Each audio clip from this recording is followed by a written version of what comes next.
أهلا بكم. سنتطرق في موضوعنا اليوم عن الفرق بين صبغات التفتيح وسحب اللون، أو بين صبغات التفتيح وبودرة سحب اللون، وهو سؤال دائما يطرح ودائما يقع به لبس.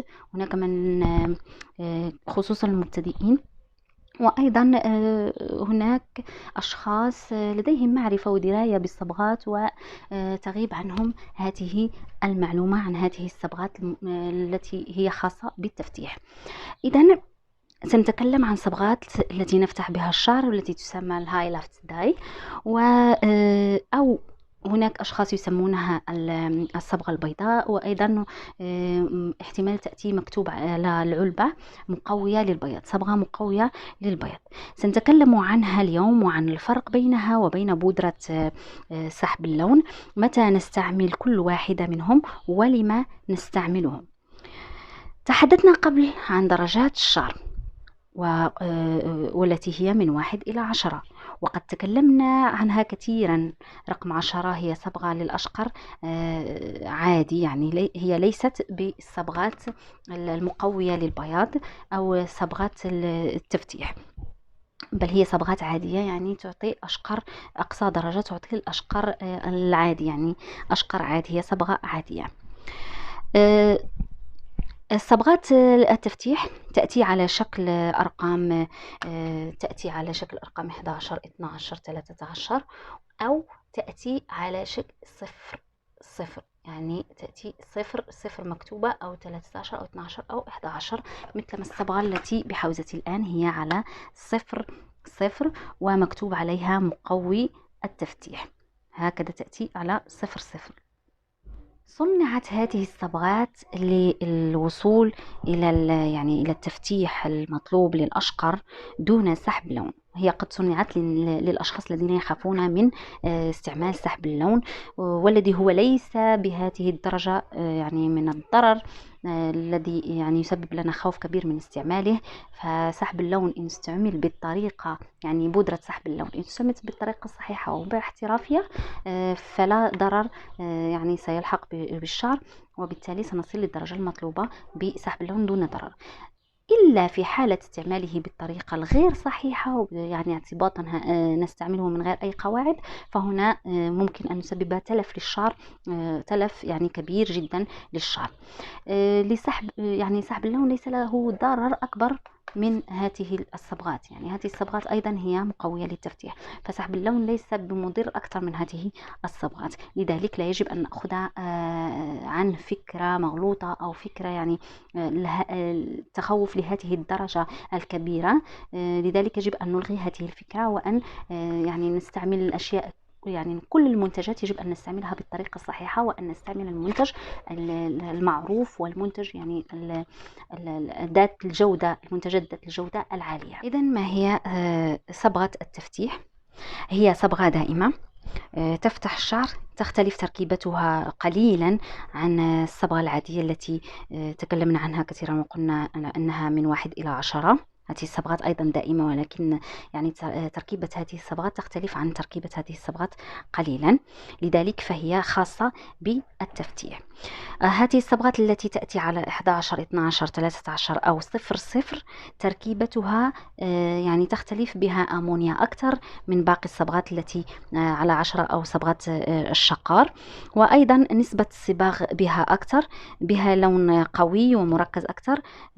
تخلط دائما بعيار 40، يعني هي دائما تخلط بعيار 40، ونحن نعلم يعني أن هذا العيار هو أقوى عيار للتفتيح، ولذلك نستعمله مع هذه الصبغات للضمان تفتيح أقوى ولأعلى درجة. وإن أردتم الاطلاع على درس العيارات فستجدونها في صندوق الوصف، فأنا قد تحدثت عنهم بالتفصيل. إذا نستعمل هذه الصبغات مع العيار 40 لنضمن أكبر تفتيح يعني بهذه الصبغات. عرفنا ما هي صبغة التفتيح. الآن سنتطرق إلى الفرق بينها وبين بودرة سحب اللون. بودرة سحب اللون بإمكاننا استعمالها في أي وقت نريد أن نسحب اللون أو نفتح الشعر مهما كان، يعني درجة لون الشعر مهما كانت يمكن استعمال بودرة سحب اللون، وأيضا مهما كان نوع الشعر سواء مصبوغ أو يعني شعر طبيعي ممكن استعمال بودرة السحب لتفتيح اللون وإعطاء لون أفتح حتى للشقارات. أيضا بإمكاننا استعمال بودرة السحب حتى وإن كانت درجة لون الشعر بالرقم 1 الذي هو أسود، يعني هي لن تعطي، يعني لو وضعناها على شعر أسود لن تعطي التفتيح للشقار يعني للدرجة 10 لن تعطيه، وإنما ستفتح الشعر حتى وإن كان بهذه الدرجة من يعني السواد أو يعني مهما كانت الدرجة غامقة فهي ستفتح. إذن بودرة السحب نضعها على أي نوع شعر نريد سحب لونه، ونضعها أيضا بأي درجة لون شعر أيضا لتفتيح لونه. أما الصبغة فهي لا توضع على أي لون شعر. من شروطها، يعني من شروط وضع هذه الصبغة للتفتيح أن يكون الشعر أشقر طبيعي، يعني بالدرجة 6 فما فوق، درجة 6 7 8 9 إلى 10. يعني هذه الصبغة لا تفتح إلا في حال أن الشعر الذي نريد تفتيحه هو أشقر طبيعي، يعني بالدرجة 6 فما فوق. في حال استعمال هذه الصبغة على شعر ليس بطبيعي فهي لن تفتح معكم، وإن يعني أعطتكم لون ستعطيكم أورانج غامق جدا، وبالتالي ستغمق ولن تفتح. يعني عند إضافة الأورانج بهذه الدرجات سيتم تغميق اللون ولن يفتح. إذن مهما كانت الصبغة مكتوب عليها قوية التفتيح، شديدة التفتيح، مقوية للبياض، أي مصطلح من هذه المصطلحات إن وضعتموها على شعر مصبوغ فتأكدوا أنها لن تعطي التفتيح، يعني لن تفتح الشعر إطلاقا بل ستغمقه وستعطي أورانج قوي. مثال يعني شعر بالدرجة 8 ونحن نريد التفتيح للدرجة 10 يعني الصعود يعني التفتيح. إن وضعنا صبغة على اسمعوا جيدا شعر مصبوغ بالدرجة 8، إن وضعنا صبغة التفتيح على شعر مصبوغ للدرجة 8 فتأكدوا أنها ستعطيكم يعني تغميق وليس بتفتيح، ستعطي أورانج إضافي للألوان الموجودة الصاعدة يعني للدرجة 10، وبالتالي سيكون تغميق وليس تفتيح. لما؟ لأن القاعدة بالصبغة تقول على أن الصبغة لا تفتح صبغة إطلاقا، الصبغة لا تفتح صبغة. إذن هذه الصبغات تستعمل حصرا بالشعر الطبيعي، ويجب أن يكون أشقر طبيعي يعني من 6 فما فوق، وهو أشقر يعني شعر طبيعي. غير هذه الحالة لا يمكن استعمال هذه الصبغات. لنشرح أكثر متى نستعمل سحب اللون بالبودرة، يعني ببودرة سحب اللون، ومتى نستعمل التفتيح بالصبغات المخصصة للتفتيح. إذا الحالة الأولى شعر غامق طبيعي، شعر غامق طبيعي، هنا مباشرة نستعمل سحب اللون. لما؟ لأننا قلنا إذا أردنا، بالرغم من أنه طبيعي، قلنا إذا أردنا التفتيح بالصبغة يجب أن يكون الشعر بدرجة الشقار، يعني أشقر طبيعي، يعني من الدرجة 6 فما فوق. بما أنه غامق فهنا نتطرق إلى سحب اللون، لأنه لو استعملنا صبغة بهذه الدرجات ستعطينا ألوان بشعة جدا. إذن الحالة الثانية شعر مصبوغ، مباشرة سحب لون. لما؟ لأن قلنا الشعر المصبوغ لا يتم تفتيحه بالصبغة، لأن القاعدة تقول في الصبغات الصبغة لا تفتح صبغة بل تغمقها، ستعطيها ألوان إضافة على اللون الموجود، وبالتالي سيكون اللون أغمق وليس بأفتح. لذلك القاعدة تقول الصبغة لا تفتح صبغة. أيضا هناك يعني حالة ثالثة هي شعر طبيعي بالدرجة 6 فما فوق، 6 7 8 9 10. هنا نستعمل تفتيح بالصبغة لأن الشروط مستوفية في الشعر، أنه شعر أشقر طبيعي، فبإمكاننا استعمال التفتيح بالصبغات المخصصة للتفتيح. حالة شعر طبيعي درجة 5 فما تحت، يعني 5 4 3 2 1.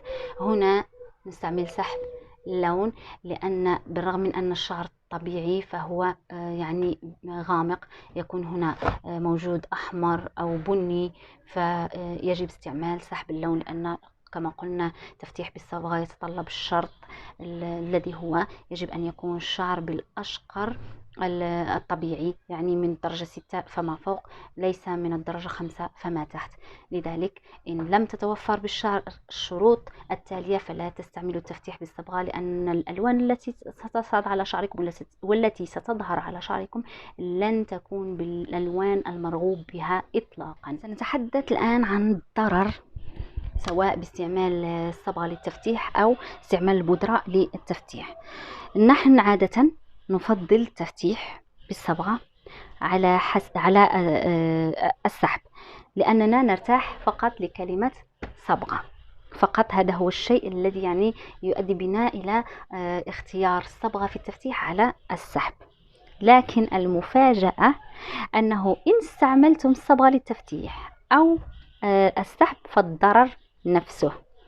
لما؟ لأنهما يقتحمان الشعر بالأكسدة، ونحن قلنا على أن الشعرة تتألف من البروتين، بها روابط بروتين، يعني لتدخل الصبغة للتفتيح أو السحب للتفتيح يضعف هذه الروابط المشكلة للشعرة، والتي هي البروتين المشكل للشعرة. وليدخل قلنا الصبغة أو السحب يجب أن إضعاف هذه الروابط، أي روابط الشعرة. هذين الأخيرين يعملان بالأكسدة، يعني الصبغة والسحب يعملان بالأكسدة أي إضعاف الروابط. لذلك دائما أنصح باستعمال استعمال المعالجات بعد السحب أو بعد التفتيح بالصبغة، أو حتى مع خلطة الصبغة نفسها.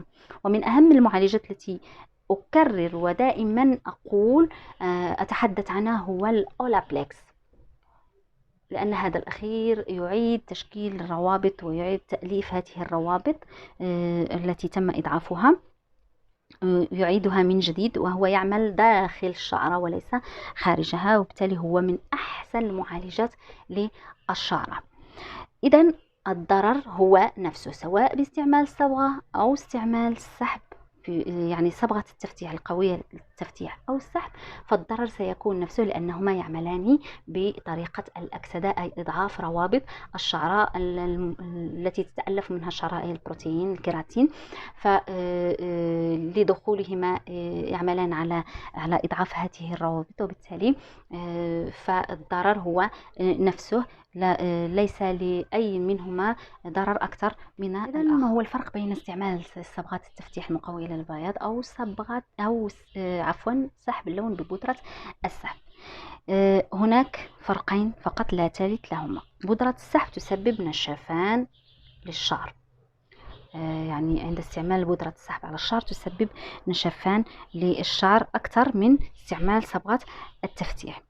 إذن من تسمح له يعني درجة شعره باستعمال صبغات التفتيح فلا داعي للجوء إلى سحب اللون، فليفتح شعره بالصبغة، ذلك يعني كحل أفضل وأمثل.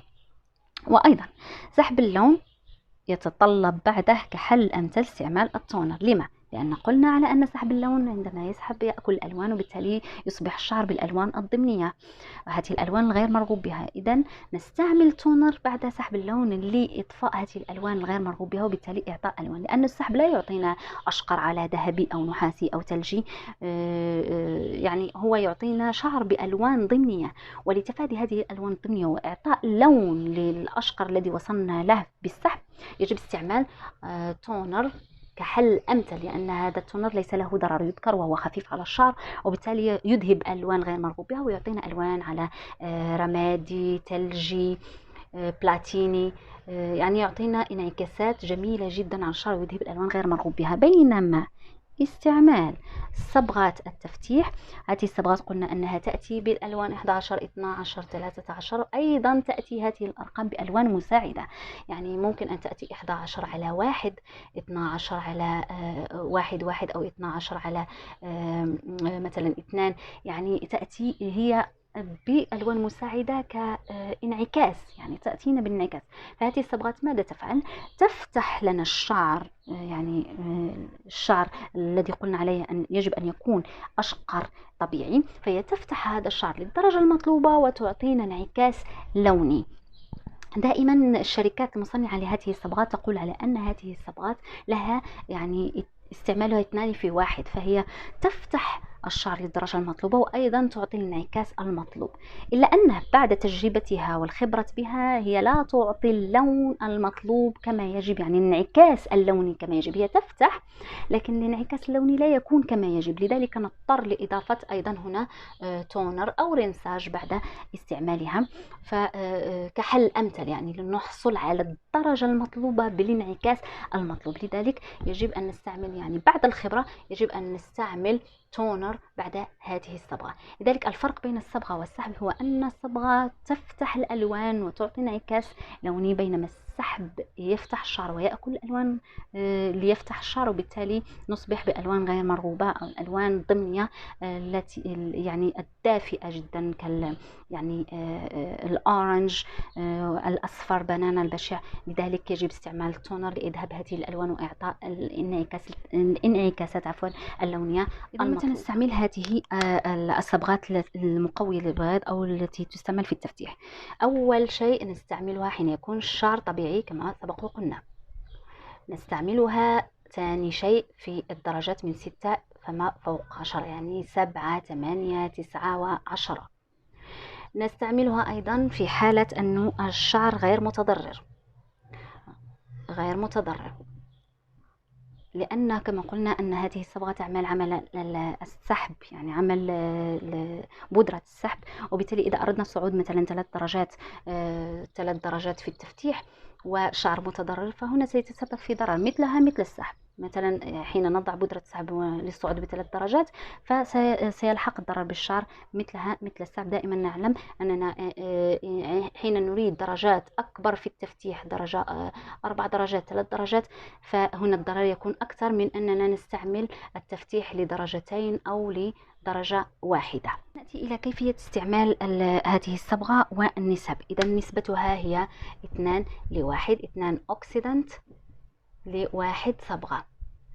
وهناك بعض العلب تطلب منكم يعني 1:1.5 على حسب يعني الصبغة أو الشركة المصنعة. إذا هنا لو 30 مثلا ملي صبغة، هنا تكون يعني 60 ملي صبغة. أيضا هي تستعمل مع العيار 40 لتعطي التفتيح المطلق المطلوب، أن تفاعلها المطلق يكون مع العيار 40. أيضا الوقت المخصص لها هو ساعة، يعني 1 ساعة ضروري لتعطي التفتيح المطلوب. ودائما أقول يجب أن تقرأوا التعليمات الموجودة داخل العلب، لأن كل شركة لها يعني درجات، يعني نسب خلط، ولها أيضا توقيت في وضعها على الشعر. مثلا هذه التي بحوزتي لها نسبة خلط وهي 1.5 يعني 1:1.5. إذا كل شركة تصنع الصبغات على حسب يعني نسبها ونسب خلطها وعلى حسب توقيتها، لكن أنا أعطي القاعدة العامة التي ممكن أن تشتغلوا بها في جميع المنتجات كيفما كانت. كملحوظة، إذا اشتريتم هذه الصبغات اشتروها على بارد، يعني 11:1 على 2، لا تشتروها على 3، لأن نحن حين نستعملها يعني للتفتيح، وبالتالي تنتج عن التفتيح ألوان ساخنة، ألوان دافئة، تنتج عنه الأورنج، ينتج عنه الأصفر، ينتج عنه يعني ألوان دافئة. فبالتالي إذا أضفتم صبغات بلون يعني دافئ فسيعطيكم ألوان غير مرغوب بها وألوان يعني مزعجة قليلا، ليست بالجميلة. لذلك أطلب يعني من الأفضل أن تشتروا هذه الصبغات التي الخاصة بالتفتيح على بارد، يعني على ثلجي، على رمادي، على بنفسجي، يعني الألوان الباردة من الأفضل، يعني كملحوظة فقط. إلى هنا نكون قد أنهينا درسنا لليوم. إن أعجبكم لا تنسوا ضغط زر لايك والاشتراك بالقناة إن كنتم لم تشتركوا بعد، وتفعيل زر الجرس ليصلكم كل ما هو جديد ومفيد، وإلى درس لاحق ومعلومة جديدة إن شاء الله.